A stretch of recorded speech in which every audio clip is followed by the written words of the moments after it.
এখন এই যে ড্রেনটা তৈরি করেছি, যা খাবার দেওয়ার এই ড্রেনের মধ্যে দিতে হবে। এখন কি কি খাবার দেবো সেটাই আগে দেখে নিই।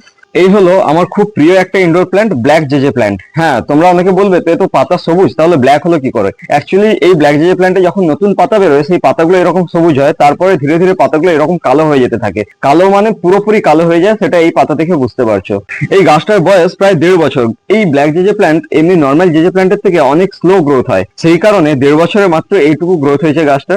তো এই জেজে প্ল্যান্টে আমরা কি ধরনের খাবার দিলে গাছ তাড়াতাড়ি গ্রোথ হবে সেটাই তোমাদেরকে আজকে এই ভিডিওতে দেখাবো। এই টবে খাবার দেওয়ার জন্য ওপর থেকে কিছুটা পটিং মিক্স এইভাবে খুঁজে নেবো। এই কাজটা খুব সাবধানে করতে হবে, দেখতে হবে গাছে যেন কোনো রকম আঘাত না লাগে। এইভাবে সাইড থেকে কিছুটা পটিং মিক্স কমিয়ে দিতে হবে।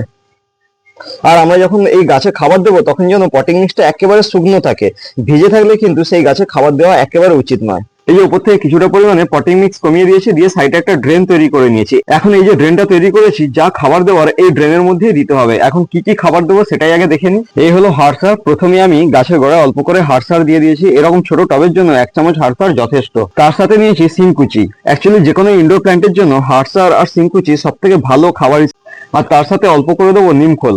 নিমখোল তো যে কোনো গাছের জন্য খুবই উপকারী একটা জিনিস। এই মাটিতে যদি কোনো খারাপ ব্যাকটেরিয়া থাকে, সেই ব্যাকটেরিয়া গুলোকে একেবারে মেরে ফেলে এই নিমখোল। আর সঙ্গে দেবো কয়েক দানা ডিএপি। এই ডিএপিটা এখানে একেবারে কম দিতে হবে। ইনডোর গাছে ডিএপি খুব কম ব্যবহার করাই ভালো।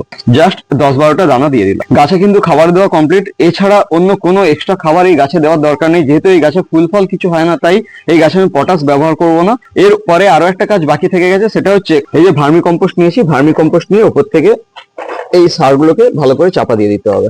আর এর উপরে আমরা এই যে পটিং মিক্সটা আলাদা করে নিয়েছিলাম, সেই পটিং মিক্সটাকে অল্প করে এইভাবে চাপা দিয়ে দেবো।